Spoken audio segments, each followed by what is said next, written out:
এই যে তোদের খাবার দিচ্ছি নে, এবার তাড়াতাড়ি খেয়ে দে, বড় হ, আর আমাকে বেশি বেশি করে ফল দে। আহারে, তোর বুঝি খুব কষ্ট হচ্ছে তাই না? আমিও বুঝি। আজ আমার একটা হাত যদি এভাবে ভেঙে যেত তাহলে কি কষ্টই হতো আমার।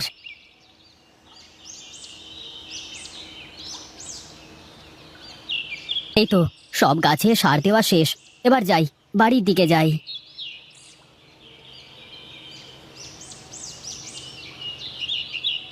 কিরে তিনু, কি সার দিলি জমিতে? দাদা, গাছে জোর পাচ্ছিল না, তাই ভাবলাম একটু জৈব সারই দিয়ে দিই। শুধু জৈব সারে কি আর ফলন হবে রে পাগল?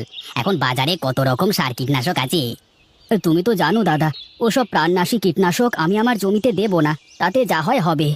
দেখ, তোর যা ইচ্ছে কর, আমার বলবার দরকার আমি বললাম, তোর শুনবার হলে শুনবি, না হলে শুনবি না। তা বটে, কিন্তু তুমি কোথায় চললে এই রোদের মধ্যে? কোথায় আর যাব, দেখি জমিতে কলা গাছগুলোর কি অবস্থা। বেশ, চলো আমিও যাই, দেখে আসি তোমার কলা গাছের চেহারা কেমন হলো।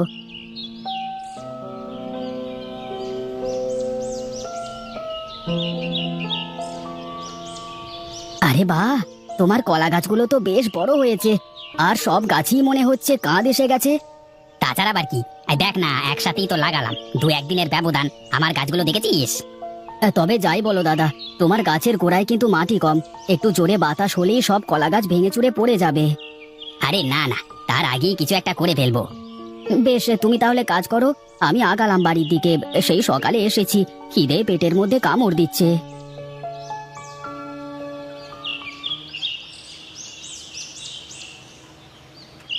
কই গো গিন্নি, কোথায় তুমি?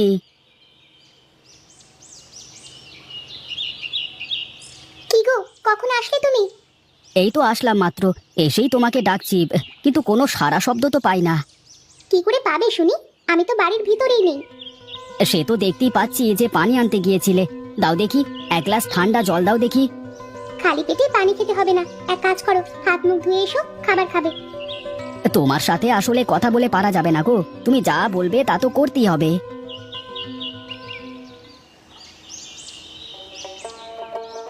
কি গো, তোমার মুখটা এমন শুকনো শুকনো লাগছে কেন, কি হয়েছে? না, তেমন কিছু হয়নি, তবে খুব চিন্তা হচ্ছে গো।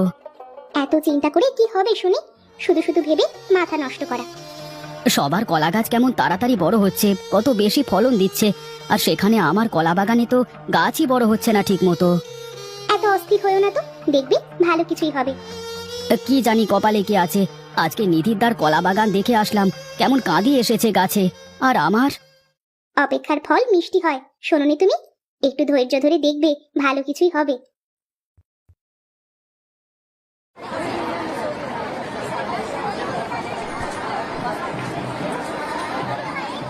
কি রামু কাকা, তোমার ব্যবসা কেমন চলে? আর ব্যবসা, ব্যবসার যা পরিস্থিতি রে, তাতে করে ব্যবসা বন্ধ করে ঘরে বসে থাকতে হবে। হ্যাঁ, সবাই ওই এক কথাই বলে, আঙুর ফল সত্যি টক হয় গো। এই যা তো, তুই খালি রসিকতা করিস, তারপর বল, তোর কলা ক্ষেতের কি অবস্থা? হ্যাঁ, গাছ তো খুবই ভালোই হয়েছে কাকা, কিন্তু কি জানি শেষমেশ কি হয়।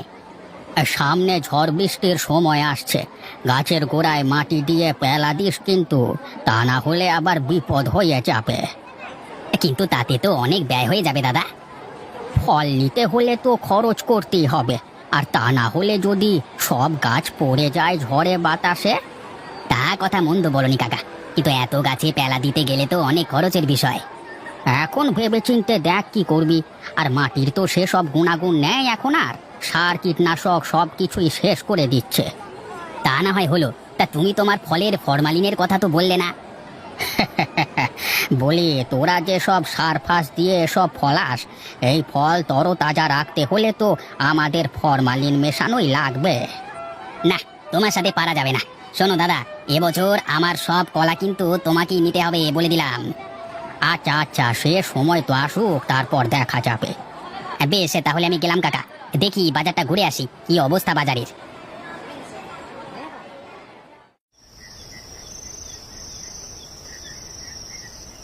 কি গো, তোমার কি আজকে উপোস নাকি? না, কেন? উপোস থাকতে যাব কোন দুঃখে? হ্যাঁ, না না, ভাবলাম হয়তো আমার মঙ্গল কামনায় ব্রত রেখেছো।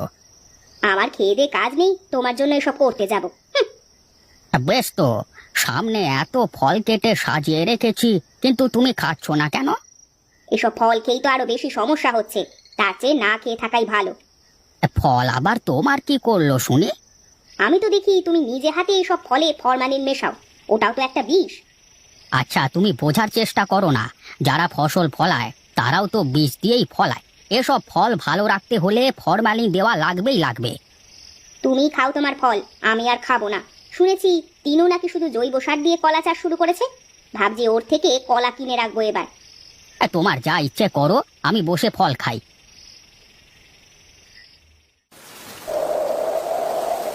বুঝলে গিন্নি, বেশ জোরে জোরে বাতাস হচ্ছে। কে জানে জমিতে কলা গাছগুলোর কি অবস্থা। বেশি চিন্তা করো না, আমাদের গাছের কোনো ক্ষতি হবে না। তুমি কিভাবে জানলে যে আমাদের গাছের কোনো ক্ষতি হবে না? তুমি যা সবার মতো বিষ দিয়ে চাষ করো না, গাছের গোড়ায় মাটি আর কম উচ্চতার জন্য গাছের কিছুই হবে না। আমার তো চিন্তা হচ্ছে বেচারা নিধির দান নিয়ে, তার একটা গাছও খাড়া থাকবে না। বাজারের মানুষ কোথায় ঘুমাবে সে চিন্তা করে তোমাকে মাথা নষ্ট করতে কে বলেছে বলো তো আমাকে? তুমি সব সময় এমন স্বার্থপরের মতো কেন কথা বলো গিন্নি? তোমার ভেতরে কি মায়া দয়া কিছুই নেই নাকি? আছে তো, প্রচুর আছে, তবে সব জায়গায় আমার দয়া মায়া উথলিয়ে পড়ে না। মেয়ে মানুষের চিন্তা ভাবনা কে বুঝতে পারে? কার এত সাধ্য?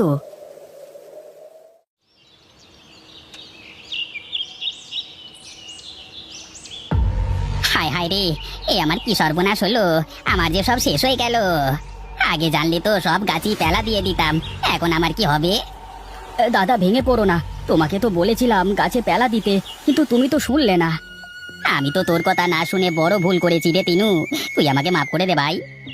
দাদা, এখন আর এসব বলে কি লাভ বলো? যা হওয়ার তো হয়েই গেছে। তাই বলে আমার সব গাছ পড়ে গেল? শুধু আমার না, এলাকার সবার কলা গাছ ভেঙে চুরে শেষ হয়ে গেছে, শুধু তোর গাছগুলোই দাঁড়িয়ে আছে। দাদা, আসলে মাটির গুণাগুণ ঠিক থাকলে সে মাটিতে তুমি যাই করবে না কেন, সেখানে সোনা ফলবেই ফলবে। আমার যে সবকিছু শেষ হয়ে গেল রে তিনু, এখন আমি কি করব? কি করে এত দেনা দেব? এক কাজ করো দাদা, তুমি আজ থেকে আমার সাথে আমার জমিতে কাজ করো, ভালো ফলন হলে তোমার ক্ষতি পুষিয়ে দিতে পারবো। সত্যি বলছিস রে তিনু? আমার যে বিশ্বাস হচ্ছে না। দাদা, বিপদের সময় যদি মানুষের পাশে না দাঁড়াতে পারি, তাহলে আর আমার এত কিছু করে কি লাভ? সত্যি রে ভাই, তোর মতো করে যদি সবাই ভাবতো। নেনে চল, তোর জমিতে গিয়ে দেখি।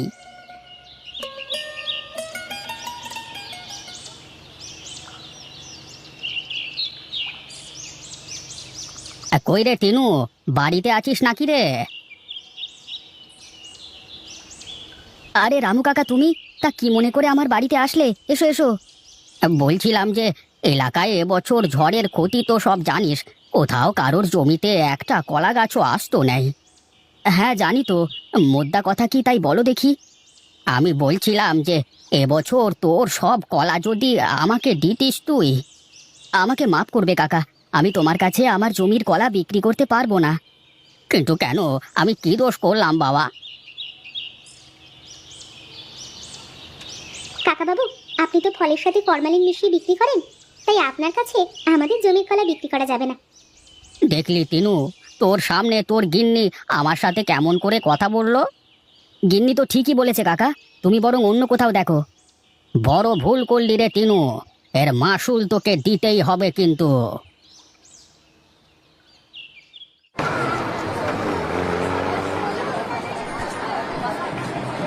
আসুন বাবু আসুন, একদম ফরমালিন মুক্ত কলা নিয়ে যান, আসুন আসুন।